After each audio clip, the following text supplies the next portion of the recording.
안녕하세요. 지금 암호화폐 시장으로 어마어마한 돈의 파도가 밀려오고 있다는 아주 흥미로운 예측이 있습니다.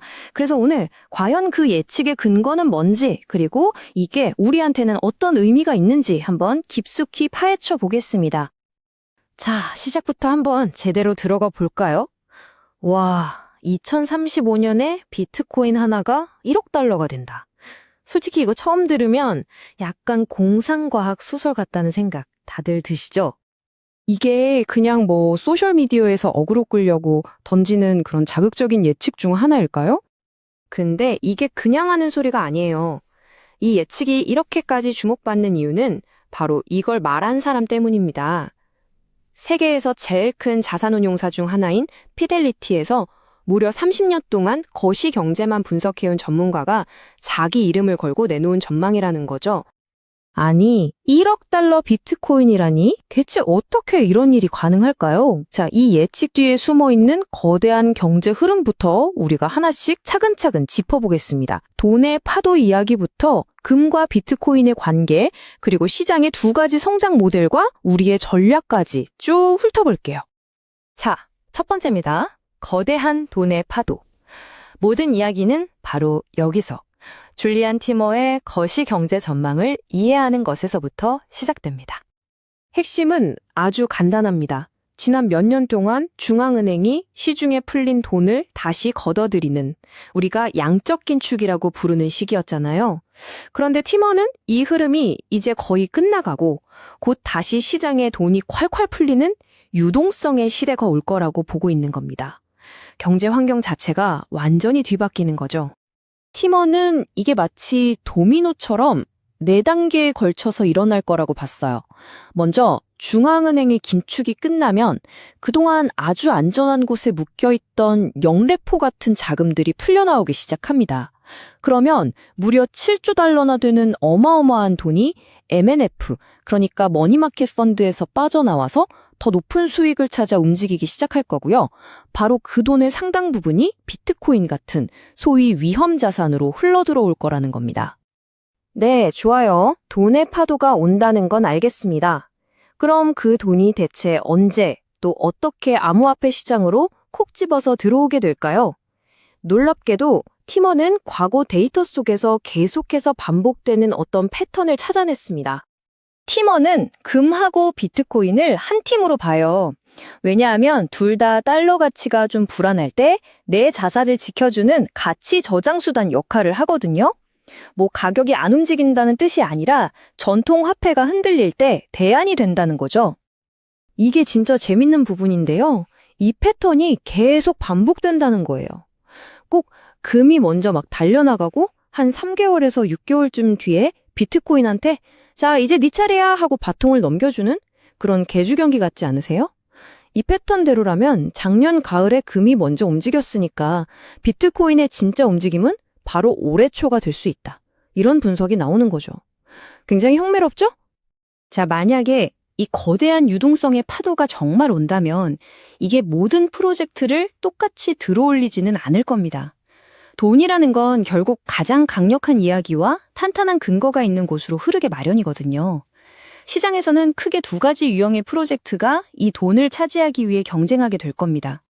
첫 번째 모델은 우리가 잘 아는 파이 네트워크 같은 커뮤니티 주도형 프로젝트입니다. 이들의 가장 큰 무기는 뭐니 해도 수천만 명에 달하는 이 엄청난 사용자 규모죠. 시장에 돈이 넘쳐날 때는요, 이렇게 강력한 스토리를 가진 프로젝트가 주목받을 수밖에 없어요. 하지만 이제 슬슬 진짜 큰 손들, 그러니까 기관 투자자들의 돈이 들어오기 시작하면 질문의 결이 달라집니다. 단순히 사람이 얼마나 많으냐에서 그 많은 사용자들이 정말 실존하는, 저마다 다른 고유한 개인인가라는 질적인 문제로 관심이 옮겨가게 되는 거죠. 그리고 바로 이 지점에서 인터링크 네트워크 같은 인프라 주도형 프로젝트가 빛을 발하게 됩니다. 이들은 커뮤니티에 양에 집중하기보다는 사용자의 질과 신뢰를 기술적으로 증명하는데 모든 걸 걸고 있거든요. 자, 그러니까 아주 다른 두 가지 접근법이 있는 셈입니다. 하나는 커뮤니티의 힘, 다른 하나는 기술 인프라의 힘. 이 두 모델이 뭐가 어떻게 다른지 한번 정면으로 비교해 보죠. 여기서 근본적인 차이가 확 드러나죠. 커뮤니티 모델은 수많은 대중의 관심을 먼저 끌어모으는 탑다운 방식에 가깝고요. 반면에 인프라 모델은 개발자나 기업들이 믿고 쓸 수 있는 신뢰의 기반을 먼저 탄탄하게 다지는 바텀업 방식이라고 볼 수 있습니다. 한마디로 정리하면 규모냐 확실성이냐의 대결이라고 볼 수 있겠네요. 과연 다음 시장의 주인공은 어느 쪽이 될까요? 아직은 아무도 모르죠. 그럼 인프라 모델은 이걸 어떻게 하느냐? 핵심 기술은 이렇습니다. 먼저 AI가 이거 진짜 사람 맞나? 확인을 하고요. 라이브니스 체크. 그 다음에 영지식 증명, 즉 GK라는 기술로 여러분의 개인정보를 안전하게 암호화합니다. 마치 금고 열쇠를 직접 보여주지 않고도 내가 금고 주인이란 걸 증명하는 것과 같아요. 결국 네트워크는 여러분의 신상 정보는 하나도 모르면서 아, 이 사용자는 진짜 사람이구나 라는 yes, no 신호만 받게 되는 겁니다. 자, 이렇게 서로 다른 강점을 가진 두 가지 성장 모델이 있습니다. 그럼 자연스럽게 이런 질문이 떠오르겠죠? 여러분이라면 어떤 전략에 더 마음이 가시나요? 수천만 명이 함께하는 거대한 커뮤니티의 힘인가요? 아니면 기술로 증명된 확실한 신뢰를 제공하는 인프라의 힘인가요? 어쩌면요, 가장 현명한 전략은 누가 이길까를 맞추는 게 아니라 여러 가지 다른 결과에 미리 대비하는 것일지도 모릅니다. 마치 파도가 어떻게 칠지 모르니 종류별로 다른 서핑보드를 준비해 두는 것처럼 말이죠. 그러니까 이건 A냐 B냐 선택의 문제가 아니라 A도 하면서 B도 고려해보는 일종의 포트폴리오 다각화 전략인 셈입니다. 기존에 참여하고 계시던 커뮤니티 기반 프로젝트는 그대로 하시면서 동시에 기술 인프라를 기반으로 하는 새로운 프로젝트에도 관심을 가져볼 수 있다는 거죠. 이런 인프라 중심의 프로젝트를 찾아보는 방법은 생각보다 다양합니다. 앱스토어나 커뮤니티 같은 곳에서 웹3 신원증명이나 개인증명 같은 키워드로 한번 검색해보세요. 그리고 여러 프로젝트들이 내세우는 기술이나 비전을 비교해보는 것부터 시작하시면 됩니다. 1억 달러 비트코인.